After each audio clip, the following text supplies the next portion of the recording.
Good evening. This is Carla from MindPlore with Carla and Friends. And today we have the same panel because we had such a great discussion last week on Tuesday, not last week, on Tuesday. And we decided to continue it. Jeff, unfortunately, both Jeff and Conrad were not available today. So I don't think we've really finished the discussion on Tuesday. So we are going to continue it today on Thursday. And again, we are talking about renewal and accepting our new mindset for where it is now. And I'm going to ask Jeanne, will you please take over so I can get it shared out? Sure, happy to do that. I'm really glad to be back here with Kurt and Pastor Billy to talk about this, but I wanted to set it up a little bit. We talked about, the mindset and how it colors where we are at in our progression. And one of the words I want to underscore is accepting, because I think we have to accept change deep inside of ourselves before we can show it out in the rest of the world. And based on discussions I've had with Carla and with some others, sometimes that's the giant hurdle. So I pulled together some quotes that I thought were pretty interesting. One is from Franklin Delano Roosevelt. The only limit to our realization of tomorrow will be our doubts of today. And that one stepped out to me as I had watched the news last night and saw William Shatner's great, authentic response to his 10 minutes of flight up in the greater atmosphere where he made it into space. This is Captain Kirk, and he used to do lots of movies and TV shows about the future on Star Trek. And here he was not only did he get to go to space on this kind of early space building project, but he got to realize something that he was acting in, back in the 60s. So our only limit to our realization of tomorrow will be our doubts of today, opening ourselves up to looking at all this work we're doing and how does it manifest out. Then what came to me when I was doing my search for quotes came from Mark Twain, who's a great humorist and a great commentator on the American psyche. 20 years from now, you will be more disappointed by the things that you didn't do than by the ones you did so. So sail away from the safe harbor, explore, dream, and discover. So that seemed to me to be a permission, if you will, to step out of that safety zone that we get so comfortable in, and not only step out of it, but start to explore and experience it. And then I found Carol Dweck. Carol is a pioneering researcher at Stanford, and she's a psychologist. Her focus is on mindset and motivation, so it's perfect for this subject. And it's very practical. So I wanted to add a third one, which I normally just do two, but picture your brain forming new connections as you meet the challenge and learn, and then keep going on. So visualizing in our head our new mindset, visualizing it, it's real, and that helps us step forward. So as we look at this subject of accepting and acknowledging renewal and rebirth and all the stuff that's going to be coming up soon in our lives, I used the word cacophony yesterday, and I kind of like it. There's a lot of stuff going on, but we get to picture in ourselves forming new connections, becoming the new you, and stepping out to face whatever the world has to challenge us. So it's kind of a big introduction, but Kurt? If I can take it from there, I'd like to, because you mentioned something that these experts and so on, like this brain expert at Stanford University, I keynoted the World Congress in Sports Psychology in '85. And so I have some expertise in peak performance practices. And nobody can be a peak performer unless they have that vision. It's like scripture says, man without vision shall perish. And that's just one of the world scriptures. So when we follow that image, what is it that we cannot do? We just get to step out of our comfort zone, because sitting in a nice lounge chair, watching TV all day and all night, doesn't get much accomplished, doesn't get much stimulation. But when we get out of bed and drag a comb across our head and make the bus in seconds flat, we get to be able to adventure into life. And this is the key, because nothing ever is the same. History never truly repeats itself. We may make similar mistakes like we've been doing. Otherwise, we would have peace on earth. When we follow the only rule in all of the religions, which is the golden rule, we would have peace on earth should we follow the golden rule. Treat others the way we want to be treated. In treating others the way we want to be treated, we can explore life. Go to as many countries as you can walk to and have a good time. But I digress now. It's yours.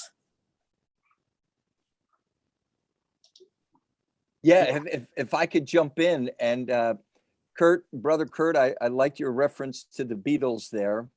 That was a great segue. Drag the comb across my head. Yes. When I think, and Jeanne, what you said about sail away from the safe harbor, I want to do that every moment of every day, is sail away from the safe harbor. Every moment of every day, I'm always thinking about, okay, how can I get away from the safe harbor? Because, I go to a lot of dangerous places. I mean, that's my ministry as a pastor. And I invite other pastors from these mega churches that we hear so much about. And I say, hey, Pastor Rev, you want to come with me? And you know what they always say? They say, well, you're inviting me to Afghanistan, to Iraq, to Syria. And I say, yeah. And they, you know what they say? Is it safe? Is it safe? And so, again, my prejudice as a follower of Jesus Messiah, I always say to them, the call of Jesus never gives provision for safety, security, or comfort. He died on a cross. I mean, what else are you expecting? I mean, going off to La La Land in a bed of ease.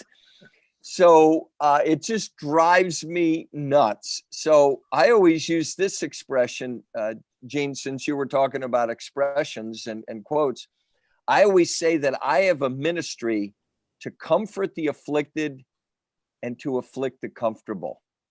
So that's what I want to do, is I want to bring people, perhaps even kicking and screaming, out of those safe harbors and say, most people in the world live in the midst of emotional, spiritual, cataclysmic tornadoes, volcanoes, hurricanes, and some of it is of their own creation, but others of it is not of their own creation.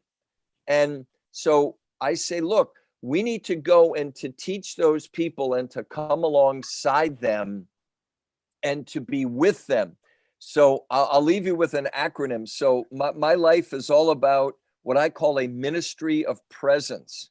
And it gets me out of my comfort zone every day. Ministry of presence, PRESENCE, not ENTS. And so if you look at the acronym, it's MOP, Ministry of Presence. So I just want to be a mop for Jesus. And what does a mop do? A mop cleans up messes. So when I go, and in hopes of bringing other people with me, just to teach and train people how they can get out of their comfort zones. And Jeanne, as you said, to sail away, and I love that expression, sail away from the safe harbor. And, you know, my hope and prayer is that as we continue to talk about this second time this week, is that those viewing and hearing this, that they're going to develop a mindset where they can sail away from that safe harbor. Because, and I'll conclude with this, I find that that's really where the joy is. You know, mediocrity is not fun. Mediocrity is not fun. That may be a quotable quote, but what's fun for me is to be there on the edge, to be serving people, to be going where no man has gone before or no woman has gone before. I think, isn't that a Star Trek quote? Space, the final frontier. With apologies to William Shatner. So to go where no person, no human being, no man or woman has gone before. And Kurt, you were talking about that on Tuesday, that, hey, how can we do these things that seemingly humanly are impossible? And you used a lot of illustrations about, you know, after an accident, somebody coming out and lifting up a car. So I like the scripture that says that I can do all things through Jesus who strengthens me. So back to you. Well, let me ask a question, Pastor Billy. When you made the huge change from working on Wall Street to becoming a minister and starting this ministry that is just amazing, how much fear did you have to walk through? Yeah. I'm a fearful guy. I'll just admit I'm a fearful guy. But again, quoting the scriptures, perfect love casts out all fear. So when I understand the perfect love of God, which is really the only perfect love, I mean, human love is imperfect, but God's love is perfect, then I just gotta rely upon that. I mean, yeah, I've been in the battle before. I was in Vietnam for 2 years. I got a Purple Heart because I got shot up when I was over there. But so I know a little bit about fear, but yeah, I think, and maybe Kurt, Jeanne, and Carla, you can jump in. I have fear when I do this. I mean, there's financial fear. You know, you leave a 6-figure salary and you go from 6 figures to 0. I mean, that may create a little consternation, not only in my brain, but also in my bride of 42 years and my kids. And hey, Dad, how are you going to support yourself? How are you going to pay the bills? But perfect love casts out all fear. So I just ran ahead and God has provided. So that's a great question. So yeah, I'm a fearful man. Well, I think when we all go through change, that fear, however you experience it or want to define it, that sense of fear can stop us in our tracks. And that's where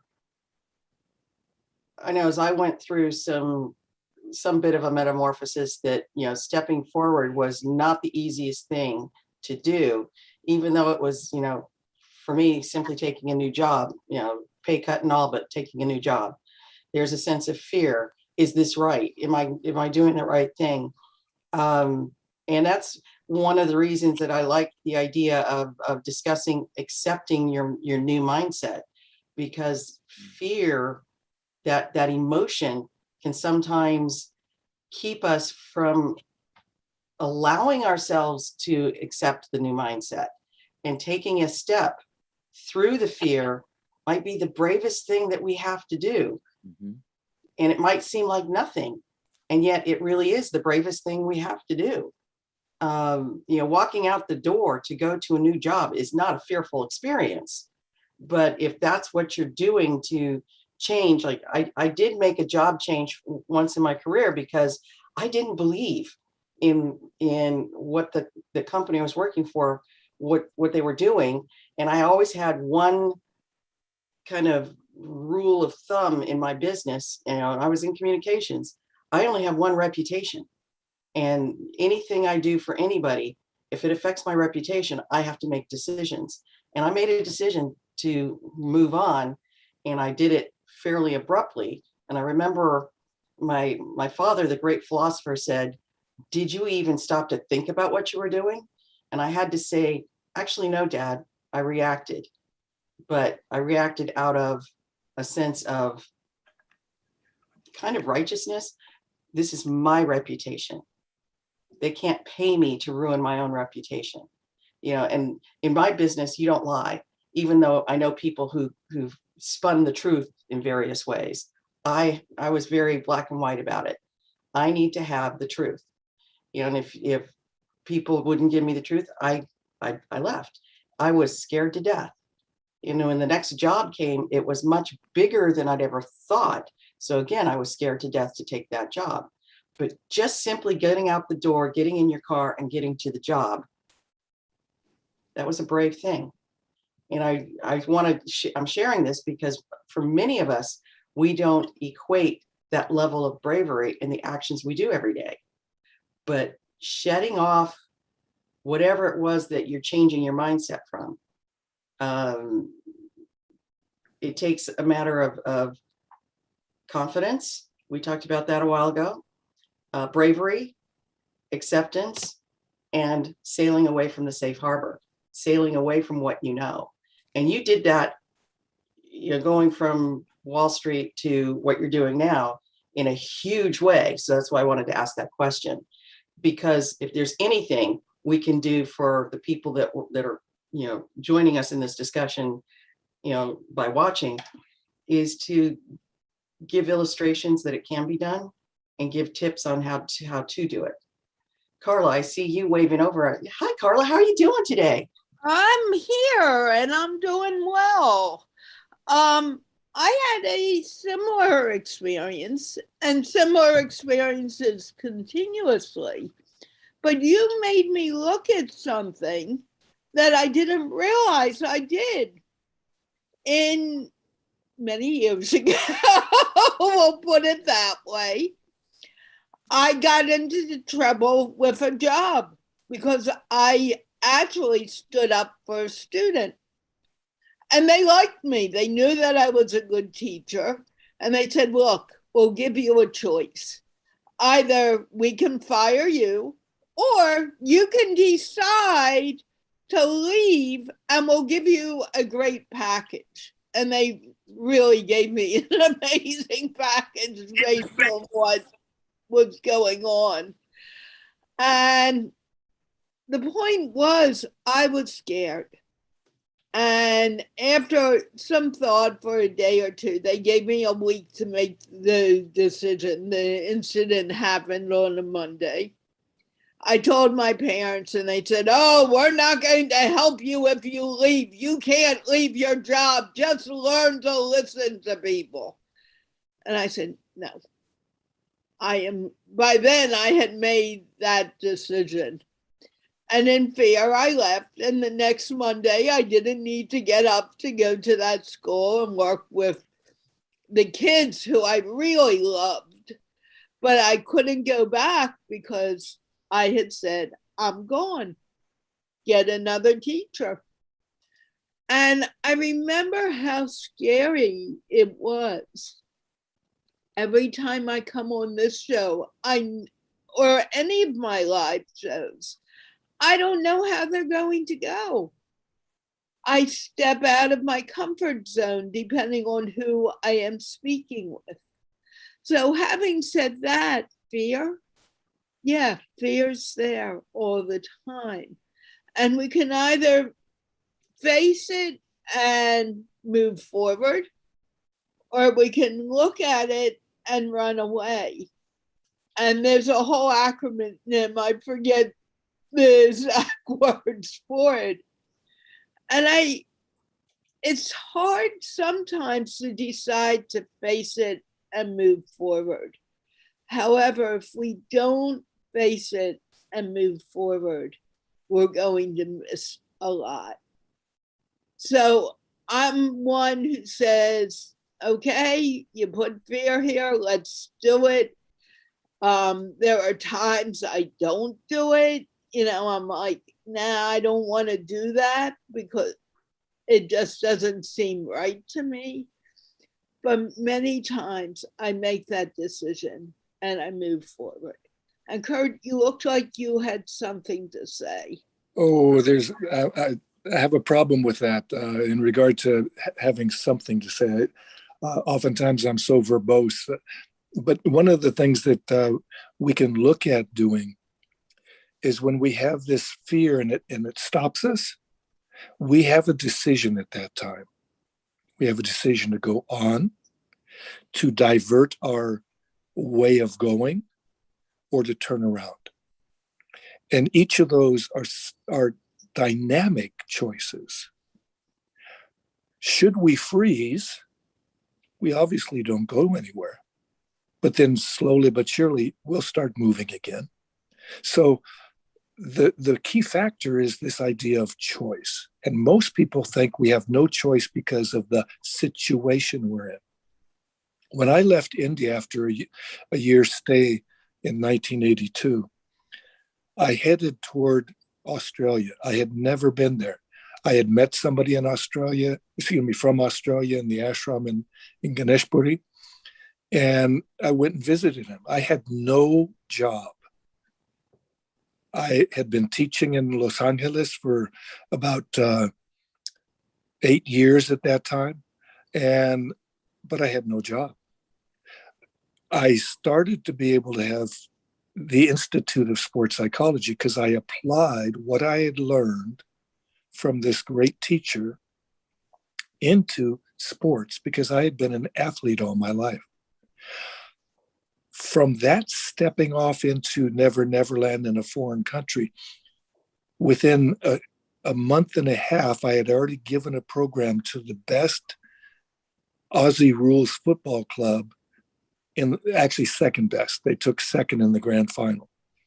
I trained them. I then went over to Melbourne and I trained the Challenge 12 crew for the America's Cup, a big yachting race. And I started to go around the world doing this simple thing of peak performance practices. Again, I had no home. I just decided I'm going to travel as I can and see where this takes me. And I ended up having 5 offices of the Institute of Sports Psychology in different continents.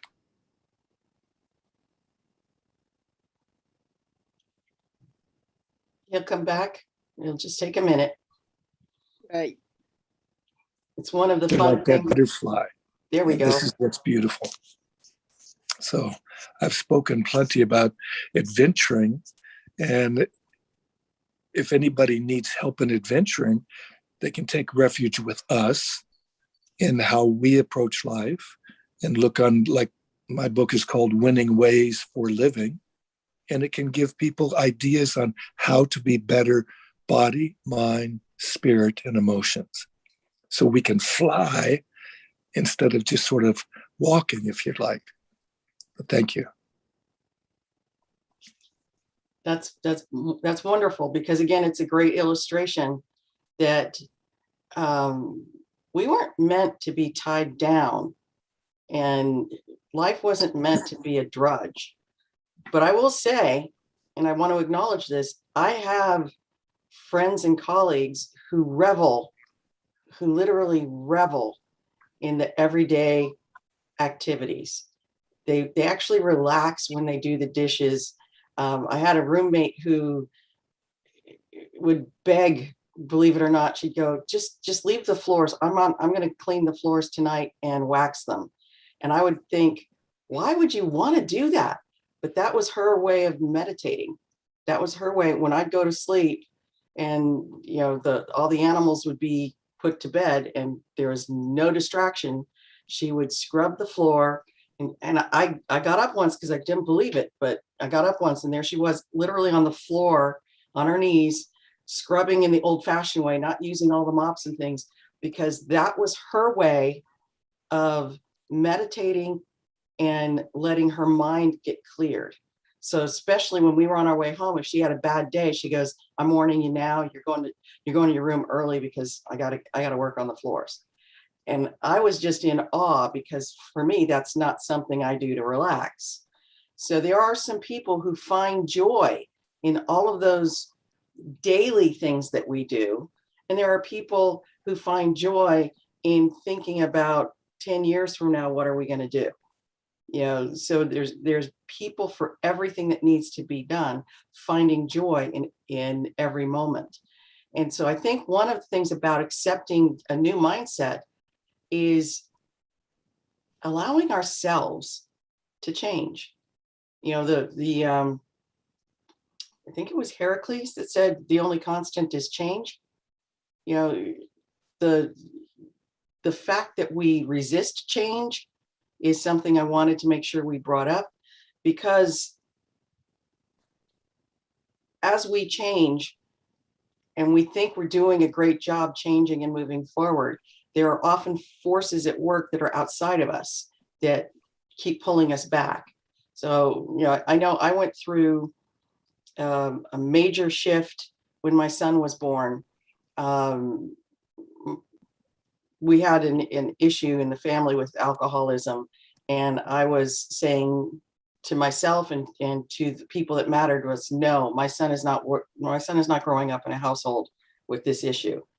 And I took some very, big steps, but I found that without consciously doing it, my friends and my family kept trying to pull me back to where I'd been, to accept that the behavior was just something this person in my life needed to change.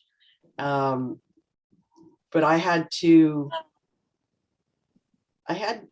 find the right coach and the right guide to help me be strong enough to say, no, the choices are made. You can choose to continue to drink, or you can choose to be part of this family.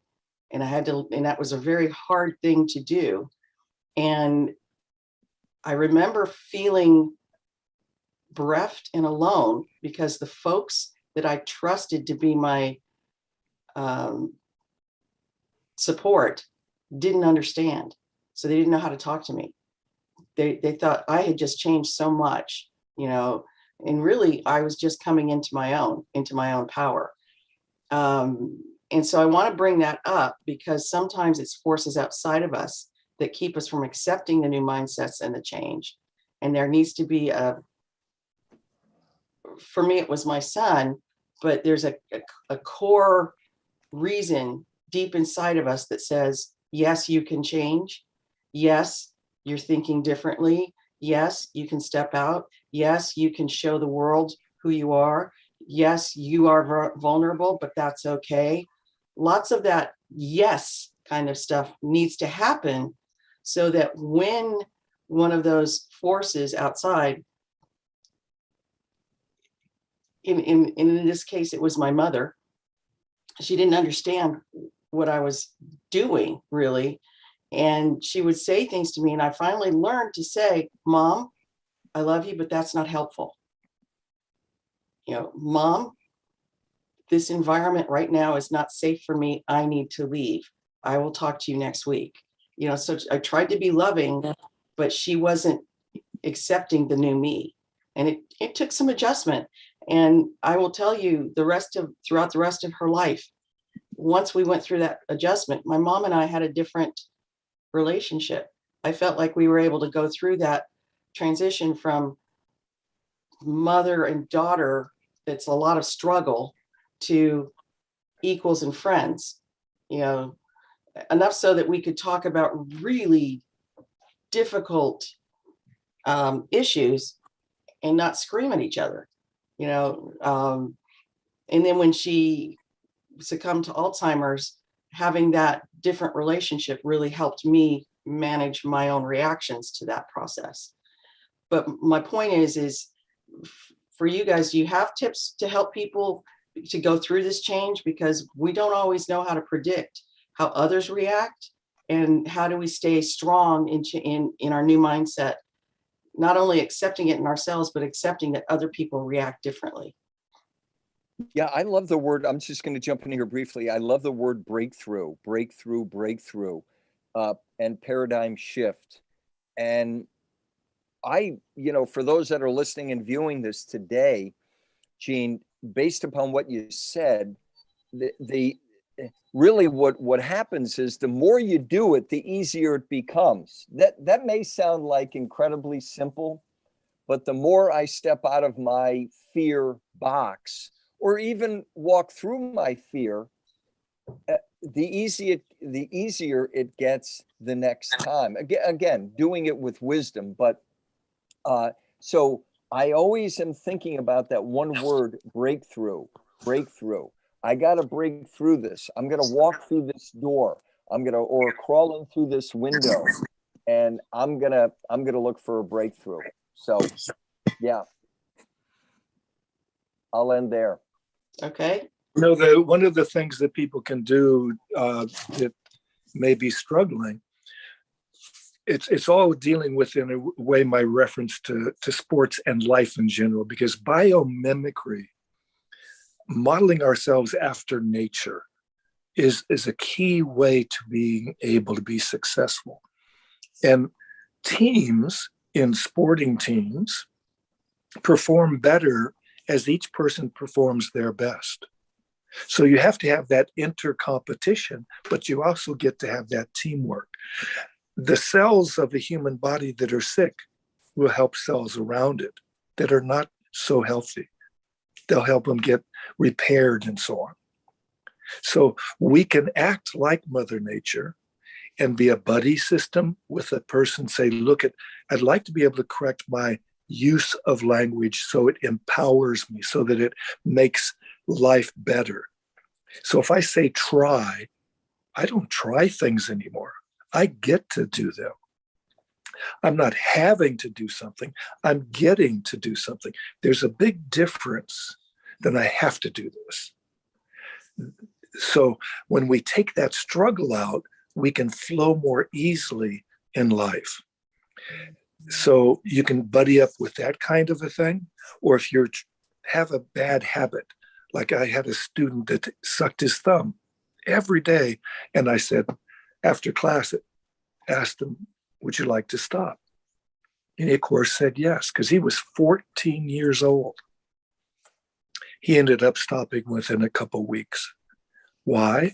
Because it was a buddy system. I taught him a practice that is called switching. And switching switches negative habits into positive ones. And it's a simple practice to do. And it's, of course, written up in Winning Ways for Living. But we get to progress as we team up and help others. When we help others, it also helps us get better. Yes. And it also reinforces us in being able to do those good things.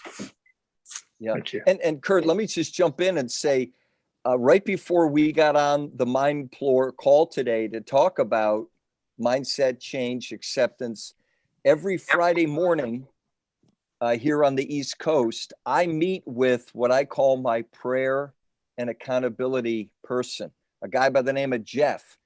And there's a great verse from the scripture in the book of Isaiah that talks about iron sharpens iron. How do you make a knife sharp? You rub it up against a stone. At least those of us who used to, from our scouting days, used to sharpen a knife. Kurt, you know a little bit about that. I don't know if Carla and Jeanne were ever in Girl Scouts, but most Girl Scouts don't carry knives. It's only us Boy Scouts. But it's iron sharpening iron. And we meet for an hour or two every Friday morning at 8 o'clock in the morning. And we all have 168 hours to live in a week's time, right? 7 days times 24 is 168. So I always ask people, do you have a accountability person? I call Jeff my coach. When you think about it, that the world's most famous athletes, regardless of whatever sport they play, whether it's a swimmer or a mountain climber or football, soccer, etc., ping pong, field hockey, what do they all have in common? They have a coach. Well, okay, do I have a life coach? Do I have someone that's sharpening my ability? Do I have someone that's teaching me how to have breakthroughs? So I want to encourage all of our viewers and listeners, get a coach, get somebody that'll come alongside you for 1 hour a week. You can all afford, I mean, give up television if you're a television watcher and forget about your favorite show and just do an hour a week with your coach. It will be transformational. It will be revolutionary. You know, and I always say, you know, why did Jesus have 12 disciples? Because it's divisible by 2, right? 6 times 2 is 12. So they each had accountability and prayer partner. So think about that. Yeah, I would concur. The various times where I've accessed getting a coach, or the same goes when I've acted as coach for my friends and colleagues. I find that I can talk myself into something when I'm talking to somebody else. So I can talk myself into a great idea or an acceptance of a great idea. I used to volunteer in several of my jobs. I would volunteer to teach a presentation, do a presentation to all of my colleagues about how to do something. So, for example, there was a time, for those of you that are older than 20, where we didn't have video conference this easy, where you had to go into a room and there was lots of equipment and you actually had to plan it through. So I did a seminar for my fellow colleagues on how to use video conferencing effectively. I didn't know anything. I went around and I said, what are your best practices? What do you think? What's the process for setting it up? So everybody could walk away with one sheet that says, here's how you do the equipment.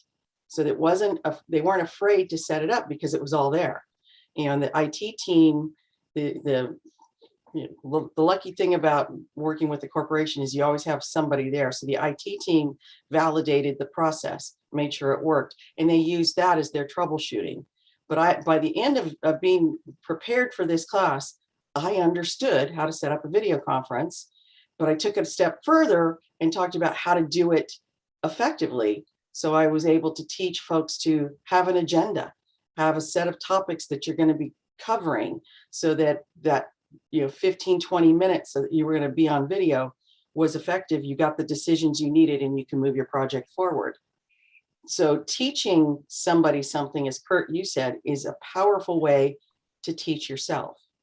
But also going with the coach is a powerful way, because when I do have a person that's kind of my accountability coach, and we talk once a week, but we have to fit it in to her crazy. She has 2 jobs. I have 2 jobs. We fit it in.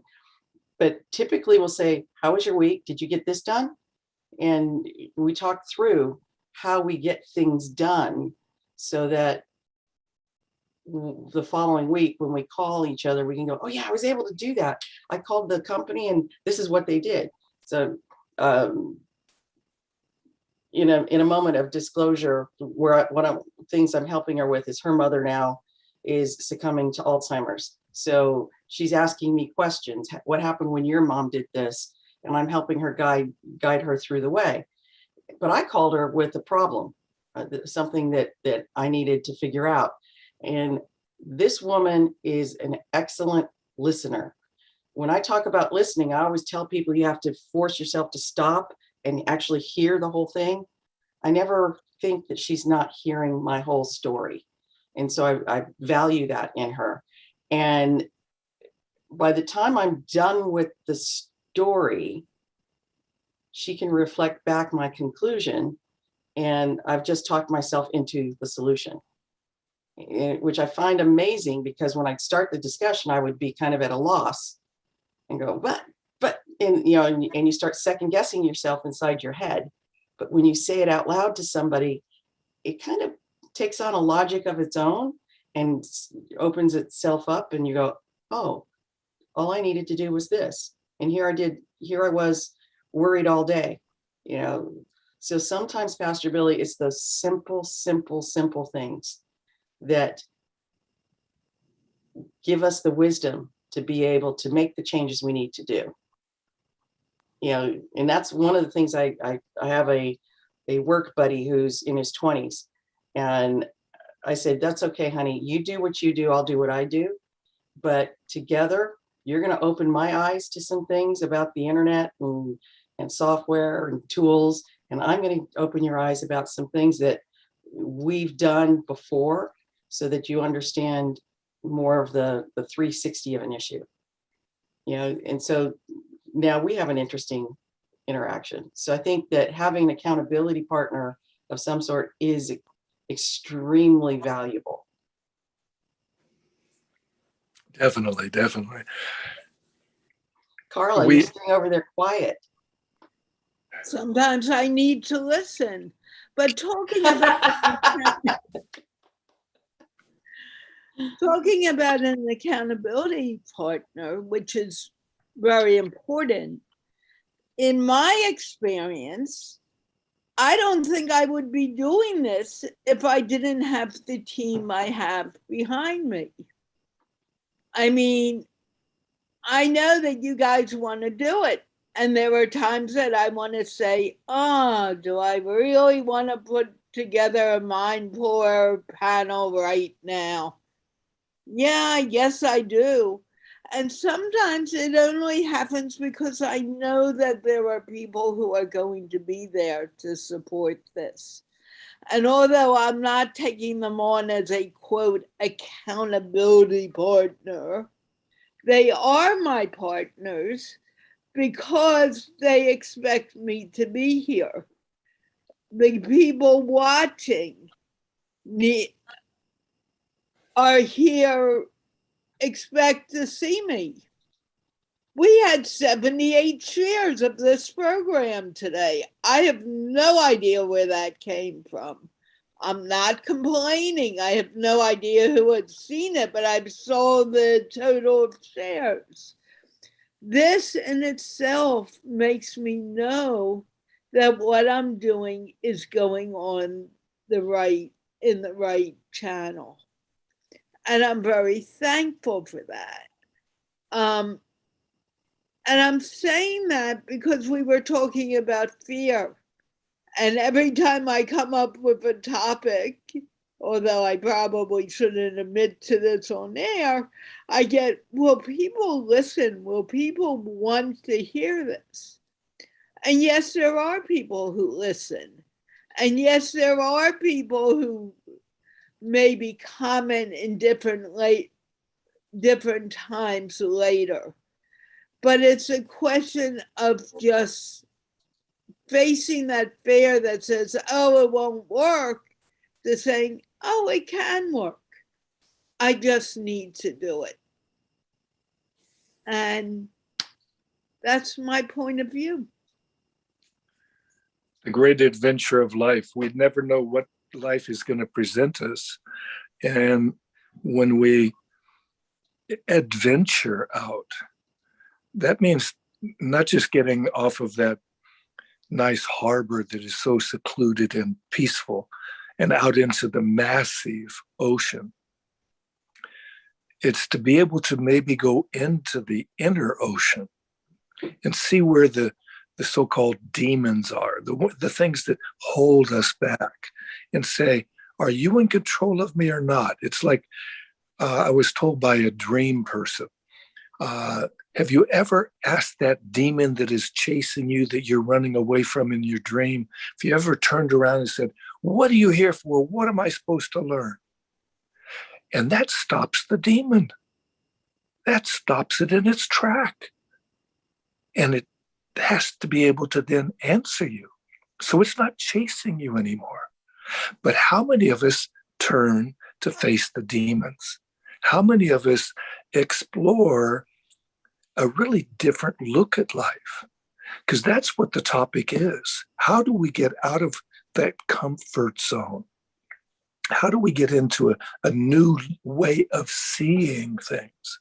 Because if we've seen the cause of peace, the thing that really brings peace, we would have had peace in the world forever.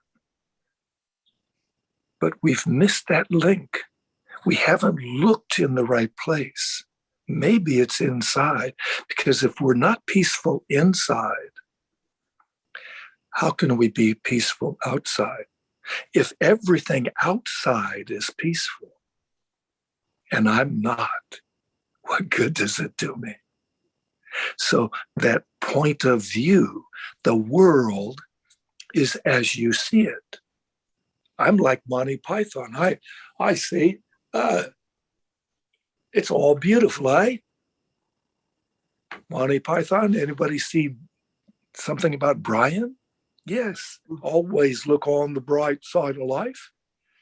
And when we do, we feel better, we act better, and we are better, obviously.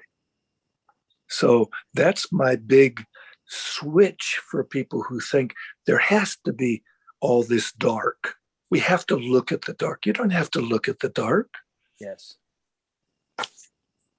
Yeah, and you know, what was just said is the beauty of life. And Kurt, I think you talked about that word adventuring. Yes. The beauty of life is that we can change the paradigm. I mean, when I jump into something, I use kind of a biblical word, and it's meant to be nice, but you know, there are situations in life where we just need to jump in. And here's the expression I use: take authority, take control. Because for most people, life is very chaotic. I think I can get an amen on that, right? I mean, when I say, yeah. Oh, yeah. My was word, at Saugus High School. cacophony. That's why I like cacophony. I was at Saugus yeah. High School with the shooting. They had a mass shooting at Saugus High School. I was there. Yeah. Counselors were counseling each other instead of the students. I was getting 100 students around me and talking with them and how to calm them down. Yeah. Where everybody else is going a little bit crazy. Some people will go that way and other people won't. There will be always some cacophony. But when we're present, like you mentioned earlier, that presence is a gift. It's spelled the other way. But that presence of the spirit, that sacred presence, where we open up sacred space. Yes. It can be in the very first place that I got off and could go into a holy place after the hijacking. I was hijacked to Dhaka, Bangladesh. The first place I could go to was a mosque. So I went into this little mosque in a little village in the middle of a rice paddy field. And I go in there and I thanked God for having not only gotten me off, but I thanked him for getting everybody else off. And ultimately, after 5 days, everybody else got off. Wow. I happen to have been blessed to be the first person off the plane. So the big key is gratitude and always adventuring in clarity. Yeah, I like that. There's one other key that I think you should throw in there, and that's forgiveness. Oh, yes. Forgiveness is not necessarily something you do for the other person, because you could be upset with somebody else and it doesn't do them any harm. It does you harm. So forgiving yourself, you know, even in accepting, wanting to accept a new mindset or a new challenge, you have to forgive yourself for wanting to hold on to the safety. You have to forgive yourself for falling back to what's easy, because it's not so much that it's easy, that's just your comfort zone. And you say, you know, thank you, God, for giving me the strength to walk forward and do what you ask of me. That's a type of forgiveness, to let go of some energy that's dragging on you so that you can, you know, blossom forward. I think forgiveness is a very, very difficult process for many people because we don't understand it. And I say it that way because I learned a lesson again from my son. I put him in timeout a lot when he was little, trying to teach him how to collect himself.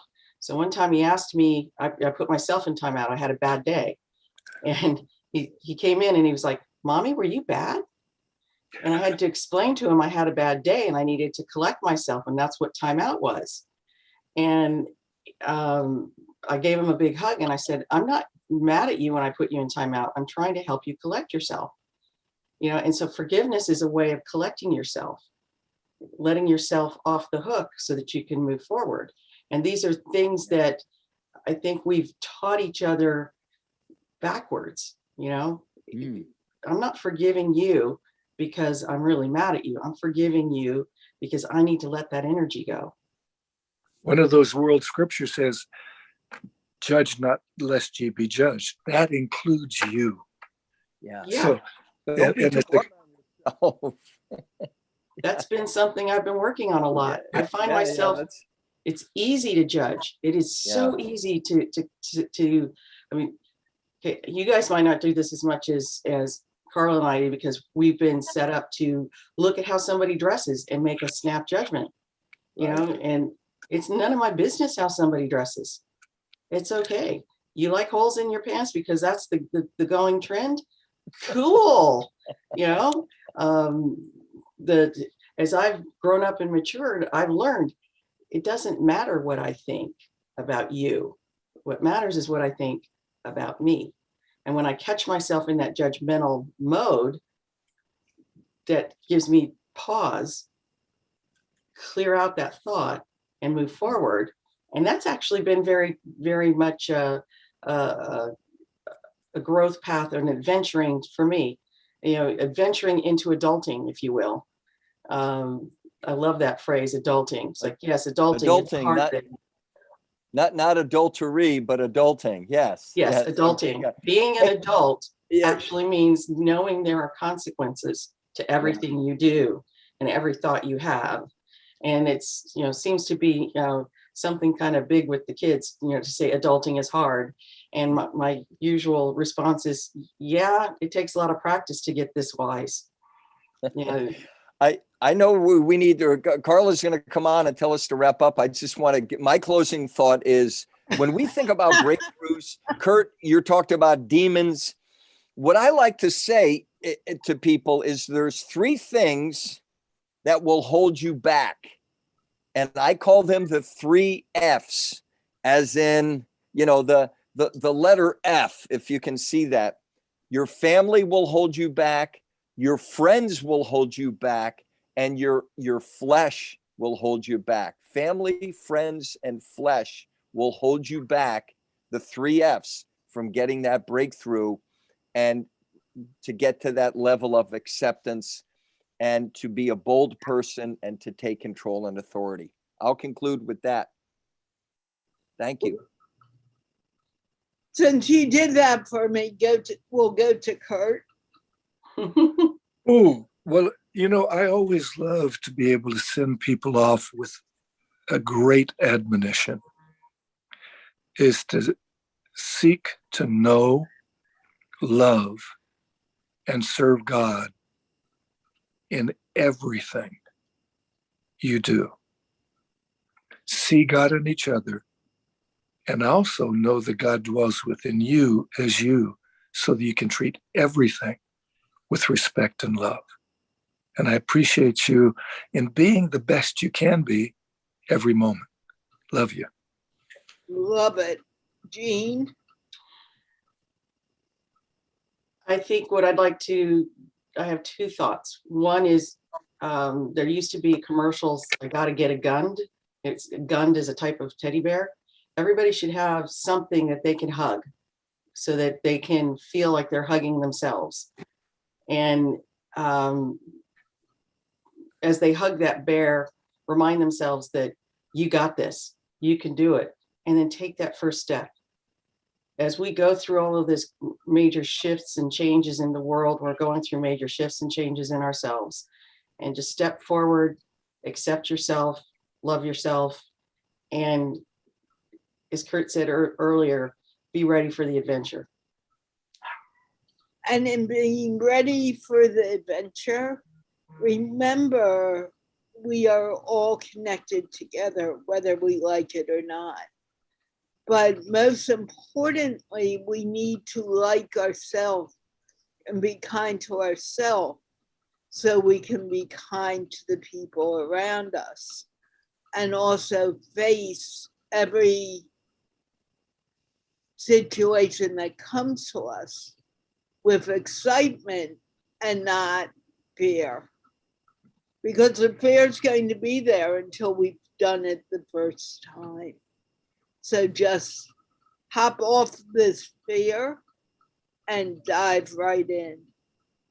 And with that, we will be back on Tuesday with another MindPlore, a different panel, boys. Twice in a week is unusual. So, but in any case, we will be back on Tuesday. I'm not sure who will be here. It will be a surprise. And we look forward to seeing you then.